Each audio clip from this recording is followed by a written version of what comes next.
Bismillahirrahmanirrahim. Ramadan adalah bulan pendidikan, kasih sayang, rahmat Allah Subhanahu wa taala. Barang siapa yang ingin punya generasi anak cucu keturunan yang soleh-solehah hafiz Quran, maka inilah bulan yang tepat. Minimal ada 3 poin besar yang harus kita pahami pendidikan Rasulullah SAW kepada para sahabatnya. Yang pertama adalah ilmu dan juga tauladan. Yang kedua, berkurikulum Al-Quran dan As-Sunnah. Yang ketiga adalah kesederhanaan. Maka kita harus memastikan bahwa tempat belajar anak kita adalah tempat di mana para gurunya paham 3 konsep ini agar anak kita bisa terbantu untuk melahirkan generasi terbaik, insya Allah. Dan bagi Bapak Ibu kaum muslimin dimanapun berada yang ingin zakat, infak, sedekah, wakaf, alhamdulillah pesantren Islam Al-Hijaz menerima dan menyalurkan zakat, infak, sedekah, wakaf untuk para santri penghafal Al-Quran dan juga warga sekitar pondok pesantren. Semoga Allah Subhanahu wa taala mengumpulkan kita bersama Rasulullah SAW di surga Firdausnya dengan sedekah yang kita berikan kepada penghafal Al-Quran.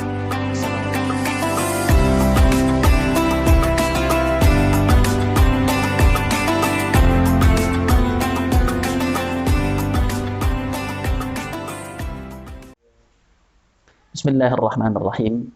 Alhamdulillah, thumma salatu wassalamu ala rasulillah, amma ba'du.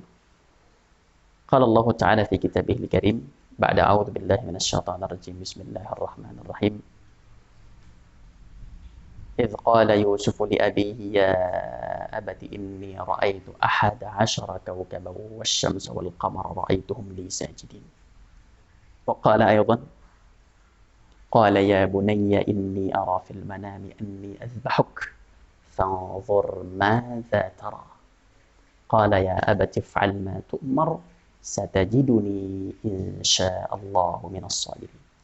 Subhanallah, indahnya ayat Al-Quran mengajarkan kepada kita.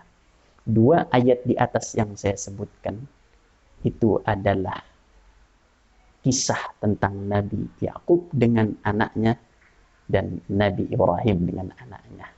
Dan 2 ayat yang kami bacakan di atas itu adalah seni komunikasi orang tua kepada anaknya.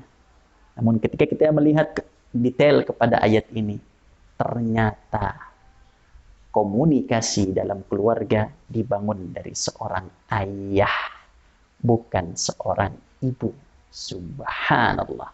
Lihat bagaimana Nabi Yusuf kecil ketika mengalami sebuah pergejolakan dalam kehidupannya, melihat sesuatu yang tidak normal, di mana ia melihat 11 bulan, matahari dan bulan. Maaf, dia melihat 11 bintang. Ketika Nabi Yusuf melihat 11 bintang, dan juga matahari dan bulan sujud kepada dirinya, ini merupakan suatu hal yang tidak normal dan tidak biasa. Dan ini adalah sebuah hal yang mengganggu kejiwaan seorang anak. Namun kemana ia larikan masalah ini? Subhanallah, ia larikan kepada orang yang tepat, yaitu orang tuanya, ayahnya Nabi Yakub. Subhanallah, bagaimana seorang ayah dalam hal ini menjadi lokomotif sebuah komunikasi dalam keluarga, sehingga anak terbangun jalinan kasih sayang dan ia siap untuk memberikan dan menyampaikan setiap keluh kesahnya kepada seorang ayah. Ketika seorang ayah memiliki sebuah komunikasi yang baik terhadap keluarganya, terhadap anaknya, maka akan lahir kedekatan kepada kedua orang tuanya. Ketika lahir kedekatan kepada kedua orang tuanya, maka akan lahirlah generasi yang baik juga insyaallah ta'ala. Sebagaimana dalam kisah Nabi kita Ibrahim alaihissalam, di mana Allah Subhanahu wa taala menjelaskan bagaimana komunikasi Nabi Ibrahim dengan anaknya Ibrahim, dengan anaknya Nabi Ismail alaihissalam. Ketika Nabi Ibrahim ingin melakukan sesuatu kepada anaknya, tidak serta-merta dengan kehendaknya, dengan merasa sebagai kedua orang tuanya, lantas memaksanya begitu saja. Tapi bagaimana Allah menjelaskan Nabi Ibrahim memiliki komunikasi yang baik kepada anaknya dan menunjukkan jawaban seorang anak, Nabi Ismail. Ketika Nabi Ismail mengatakan, qala ya abati fa'al ma tu'mar, wahai ayahku yang tercinta. Lihat kalimatnya, ya abati. Karena kedekatan komunikasi, kebaikan komunikasi, kehebatan komunikasi, maka sang anak pun memiliki rasa cinta kepada ayahnya dan mengatakan, qala ya abati, wahai ayahku, lakukan apa yang kau ingin lakukan. Lakukan apa yang diperintahkan. satajiduni insyaallah minas sabirin. Engkau akan mendapatkan saya dalam keadaan sabar. Subhanallah.